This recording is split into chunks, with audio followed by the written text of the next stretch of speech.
Hi, good morning, everyone, and thank you for joining us on the top of the beautiful West Seattle Bridge.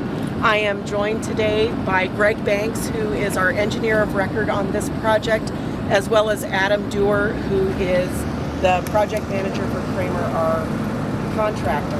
I'm Heather Marks, M-A-R-X, and I am the director of downtown mobility as well as the director of the West Seattle Safety Program. Again, thank you all for being here. So we are counting down the days until we can safely open this bridge for regular traffic. By my count, it's about 24. We're still on schedule to open on Sunday, the 18th of September. And we have finished up some of the biggest pieces of work that we have to complete.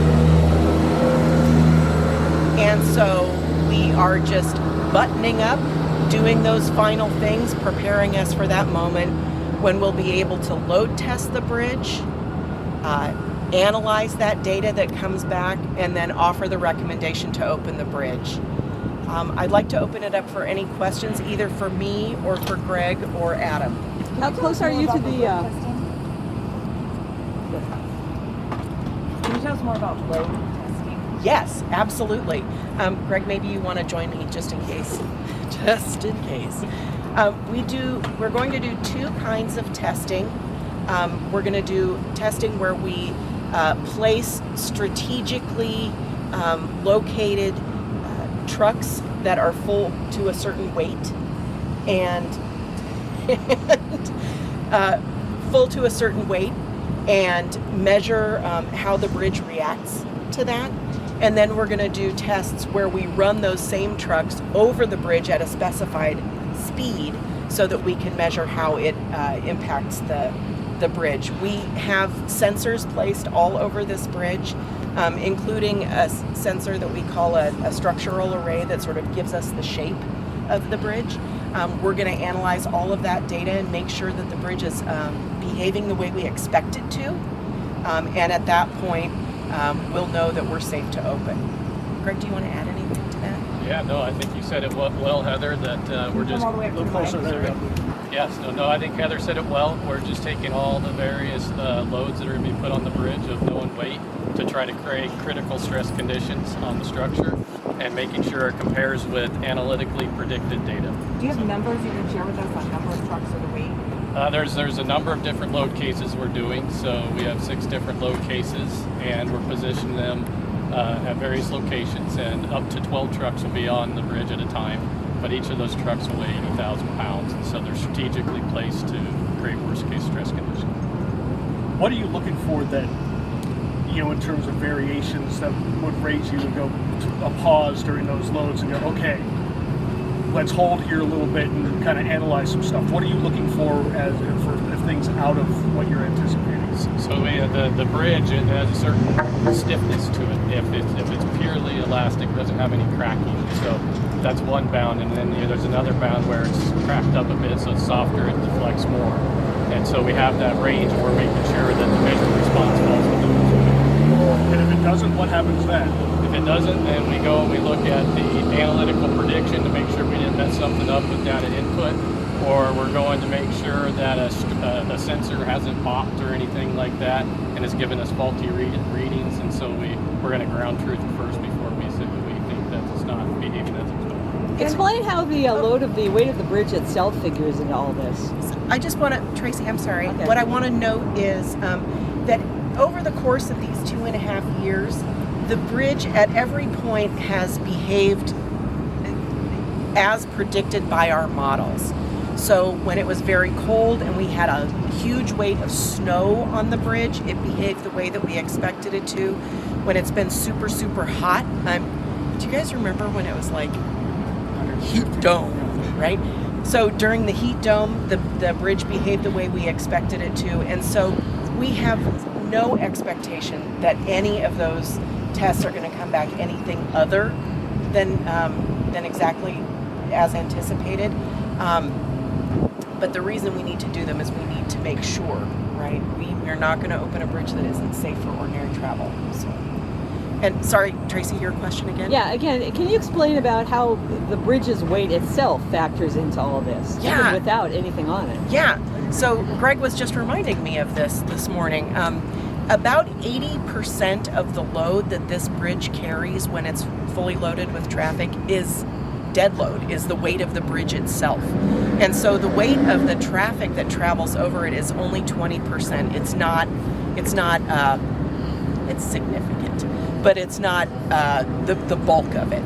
So the fact that the bridge is behaving the way we expect it to now is also a pretty good indication that we're going to get the results we expect later. Does that make sense, Tracy? So on the west end of the bridge, there's the curve. Yeah. And it's getting a special coating. How's that coming along? It's coming along great. So we have replaced a number of panels there and overlaid it with this microsilica special concrete. We're going to grind it down so that it's all nice and level, and then we're going to put some grooves in it. And the intention there from the pavement engineers is to prevent some of those slippery moments, especially the first rainy day after a long period of no rain. So that's how we're repairing that. Did you want to add anything to that, Adam? Heather, to be Captain Bringdown again, what are, besides the load testing and things, what are some critical things that you have to see, or if you don't like, that could push this past the 18th, where it's the dovetail on, you're not going to open it up safe bridge? What could go wrong, or what are in the realm of possibility? Well, I mean, if we get data back from the load test that doesn't comport with what we anticipate, that would definitely slow us down. Like Greg said, we're going to check all of our calculations 2 and 3 times, make sure everybody's happy, make sure the data input is good. But yeah, I mean, if the data doesn't come back the right way, then we have to pause and see what's gone wrong. Heather, could we get an anecdote of what that data looks like actually in practice, or something that's not just the numbers that we could conceptualize? Like, this is a red flag. Oh, like a if there was a difference. Like if there was something that wasn't lining up in the data that would actually. Because I was thinking a spreadsheet, A graph, like a something. spreadsheet. Or is it, if it's all numbers, then What's it's all the numbers. difference that we're looking for? Well, Lack of difference. the lack of difference. Can you say your full name, your role again, and spell it? Can I spell it? Yeah. My name's, you want middle name too? Well, you want to show at the bottom of the screen. Social security number? Yeah, cool. So it's Greg Banks, GregBanks. And so, antidote is what your question is. And so, I mean, the numbers are very small. We're looking at strains, right? So those are fractions of millimeters. But when you look at that response relative to, and these are over cracks, right? We're measuring over crack widths. And so when you measure that response, as I was saying, if a bridge didn't have any cracks, the movements are really small. And if it does have some cracks, they're a little bit bigger. And so we are looking for a number that we've analytically predicted that falls between those values. And that's what we're doing. Do you want to just give me one? Well, we still probably. I mean, it's fractions of a millimeter is what we're looking at. So just Microstrains. really looking at getting really, really small. Yes. Real small. Real small. Real small. Yeah. So, What is ongoing, like testing or study like that after the bridge opens? What's the next plan? well, after that, we would be going and doing visual inspections on the bridge at a given frequency, say weekly for a period of time, and then we'll drop back to monthly until then we start to go back to annually. So, but we'll have the monitoring system, which has been calibrated, and so that's our continuous eyes, if you will, on the bridge. And with that, we have thresholds that have been set to trigger alarms to notify city staff, consultants as well, that something happened, and that we can go out and take a look specifically where geographically that's located on the bridge.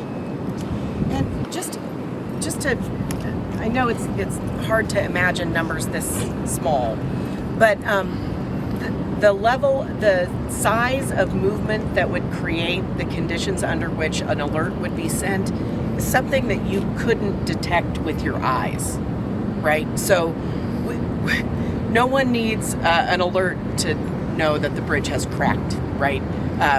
So these are very minute, something that you'd never be able to tell with your eyes. That's why we have instrumentation all through the bridge, which you will have an opportunity to see when we go down. Start of the month, there was still some concern about concrete. How much concrete work has been done? Is what's left? So as far as Where are you at? How much more concrete do you have to use? Adam Doer, Kramer North America, ADAMDOUR, project manager, Kramer, KRAEMER. So as far as the amount of concrete left to pour on this project, it's somewhere in the order of about 40 yards that still remain, and that's to close up the access holes that we use to access the high bridge here, and it's also to patch up just a couple of minor locations that still have yet to be patched up here. Don't have a great concern right now with the concrete market and the way it is, being able to supply that in the next 3 weeks. Is the carbon fiber wrapping done? I know it was supposed to maybe wrap up, so to speak, this week. The carbon fiber wrapping is complete as of yesterday morning on the high bridge, so that is 100%. Will there be a staggered approach to live traffic on the bridge? Matt, we had a question back here first. That's okay. We'll take you There's next. so many. Yeah. I think top of mind for everyone, it's been over 2 years, and Yeah. still what everyone asks me is, why did it take so long? Oh, that's a really good question. So there's several reasons that it's taken this long. The first is the kind of, I'm sorry. Let's start over too. Yeah, absolutely. That's a really good question. One of the reasons is the kind of bridge that we're standing on. This is a concrete segmental bridge. Most of the works of this bridge are inside and inside the concrete. With other kinds of bridges, like we hear a lot about the bridge in Minnesota, the I-35 bridge that fell down. That was a steel truss bridge. You could see exactly where the problem was. And so that was much easier to repair. In addition, it fell down, right? We closed this bridge before it could fall down. And so we had to do work to figure out what exactly it was that was creating those cracks. So there was a lot of engineering that went into that. And then the other thing I want to note is we actually started repairing the bridge right away. Kramer North America came in and did work on the inside of the center span of the bridge to stabilize the whole thing, to make sure that we could preserve the option to repair the bridge. So that was our first step. Then we needed to go through a thorough design process and a competitive process to find the contractor to build this bridge. Why a competitive process? Because we wanted to make sure that we would be eligible for federal funds. Because we didn't allow the bridge to fall down and break, we weren't eligible for any emergency funds from the federal government. So we had to go through that competitive process for a contractor to ensure that we could be that we could receive federal money. So that's sort of the reason why it's taken as long as it has. And then, we had other things that were more related to construction. You remember that we had a historically long strike, and that's something that impacted our ability to deliver the bridge. So, any further questions? Does that make sense? Do you think that you guys have been transparent with everyone in West Seattle specifically? Well, you can ask my friend Tracy Record here. Yeah, actually, I think we have. I think we've been completely transparent every step of the way.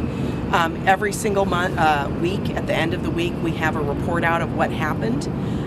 We've had numerous media availabilities, numerous blog posts, and so I think we have been as transparent as possible, not just on the repair of the bridge, but also the mitigation efforts that we are taking with the rest of the peninsula to make sure that while we don't have this bridge, people understand that there are other ways that they can get around.